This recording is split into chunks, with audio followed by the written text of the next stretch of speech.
सोचिए आप सुबह उठते हैं, साफ हवा लेने के लिए खिड़की खोलते हैं, लेकिन खिड़की से अंदर साफ हवा की बजाय धूल अंदर आती है। पानी का गिलास उठाते हैं, लेकिन दिमाग में सिर्फ एक ही बात चलती है, कल के लिए पानी मिलेगा या नहीं। हाँ, ये सब कुछ हो रहा है अरावली हिल्स के खत्म होने से। जी हाँ, अरावली हिल्स को अब खत्म किया जा रहा है।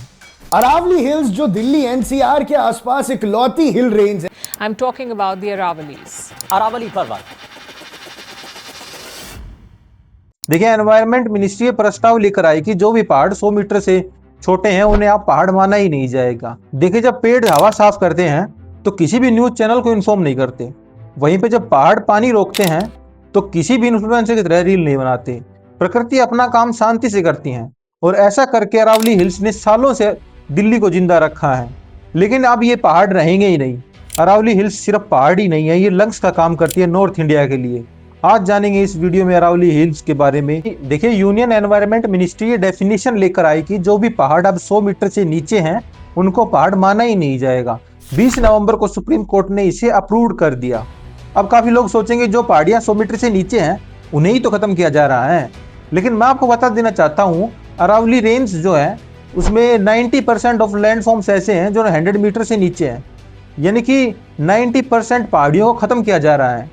एनवायरमेंट एक्सपर्ट्स का मानना है कि ऐसा करने से वहाँ पे कंस्ट्रक्शन बढ़ सकता है, माइनिंग बढ़ सकती है, जिससे कि इकोलॉजिकल सिस्टम बिगड़ सकता है, यानी कि पारिस्थितिक तंत्र खराब हो सकता है। देखिए, फॉरेस्ट सर्वे ऑफ इंडिया के अनुसार 12,081 अरावली हिल्स की पहाड़ियाँ ऐसी हैं जो इस 100 मीटर क्राइटेरिया को फुलफिल ही नहीं करती। इनमें से 1048 यानी कि 8.7% पहाड़ियाँ ऐसी है जो इस 100 मीटर क्राइटेरिया को फुलफिल करती हैं। इस 100 मीटर वाली डेफिनेशन से 90% हिस्सा माइनिंग के लिए दिया जा सकता है, कंस्ट्रक्शन के लिए दिया जा सकता है, या फिर रियल एस्टेट को दिया जा सकता है। कुल मिलाकर बात यह है कि अरावली हिल्स को अब खत्म किए जाने की बात की जा रही है। देखिए, अरावली हिल्स फैली हुई है गुजरात, राजस्थान, हरियाणा, दिल्ली। देखिए, अरावली हिल्स इंडिया की नहीं बल्कि पूरी दुनिया की सबसे पुरानी माउंटेन रेंज मानी जाती है। इसका ओरिजिन करीब 2 से 3 बिलियन ईयर्स पहले बताया जाता है। इसका अनुमान अगर ह्यूमन हिस्ट्री से करें तो इस बात से लगाया जा सकता है कि जो सबसे पुराना प्राचीन मानव था यानी कि सहेलेंथ्रोपस, उसका ओरिजिन करीब 7 मिलियन ईयर पहले बताया जाता है। और जो मानव अपना घर बना के रहने लगा यानी कि होमिनाइड्स, उसका ओरिजिन करीब 2 से 3 मिलियन ईयर पहले बताया जाता है। वहीं पे अगर आधुनिक मानव की बात करें तो उसका इतिहास सिर्फ 3 से 3.5 लाख साल पुराना ही है। तो आप इस बात से अनुमान लगा सकते हो कि अरावली हिल्स कितनी पुरानी है। देखिए, इतने बड़े हिल एरिया को अगर माइनिंग के लिए यूज किया जाएगा तो लीगल प्रोटेक्शन का खतरा, यानी कि इतने बड़े एरिया जिसको फॉरेस्ट एंड माइनिंग लॉज से प्रोटेक्ट किया जाता था वो हट जाएंगे। और कल को अगर यहाँ पे आपको कोई बड़ी बड़ी बिल्डिंग्स देखने को मिले तो हैरान मत होना। एनवायरमेंट ग्रुप्स का मानना है कि जो ये 100 मीटर रिक्वायरमेंट है इससे 90 से 95% फॉरेस्ट खत्म हो सकता है। लेकिन यहाँ पे सबसे बड़ा खतरा है दिल्ली के लोगों के लिए, जो डस्ट स्टॉर्म राजस्थान के थार डेजर्ट से उठ के दिल्ली की ओर चलते हैं। उनको रोकने के लिए एक नेचुरल बैरियर का काम करते हैं ये अरावली हिल्स। जरा सोचिए, अगर ये पहाड़ ना हो तो दिल्ली का कितना बुरा हाल हो सकता है। पहले ही दिल्ली इतनी पोल्यूटेड है, वहीं पे अब धूल भी दिल्ली के लोगों के लिए कितना बड़ा खतरा बन सकती है। सरकार से पहले ही पोल्यूशन कम नहीं हो रहा, वहीं पर जो नेचुरल शील्ड है उसको भी खत्म करने के लिए तुली है।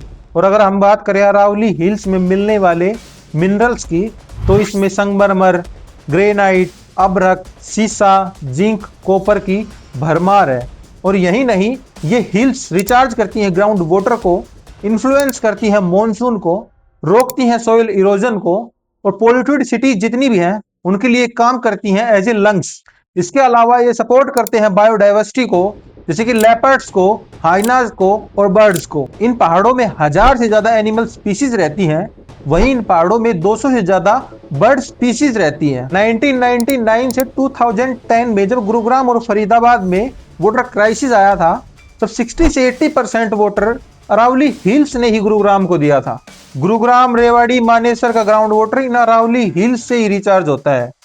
इनके खत्म होने से पानी की कमी भी देखने को मिल सकती है। देखिए, अगर बात हो किसी फालतू से टीवी शो की या किसी इन्फ्लुएंसर की तो लाखों लोग वोटिंग करेंगे, रैलियों में जाएंगे, लेकिन जब बात हो देश की असली प्रॉब्लम्स की तो किसी को कोई फर्क नहीं पड़ता। देखिए, जब भी कोई पार्टी अपोजिशन में होती है तब तक उसको सारी कमियों के बारे में पता होता है, कहाँ पे इलीगल माइनिंग हो रही है, कहाँ पे जंगल काटे जा रहे हैं, कितनी नदियां खराब है, कहाँ पे पुल गिर रहे हैं, कहाँ हेल्थ सिस्टम खराब है, कहाँ एजुकेशन खराब है।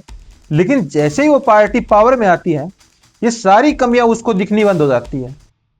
मतलब है कि किसी को फर्क नहीं पड़ता आम जनता क्या कर रही है।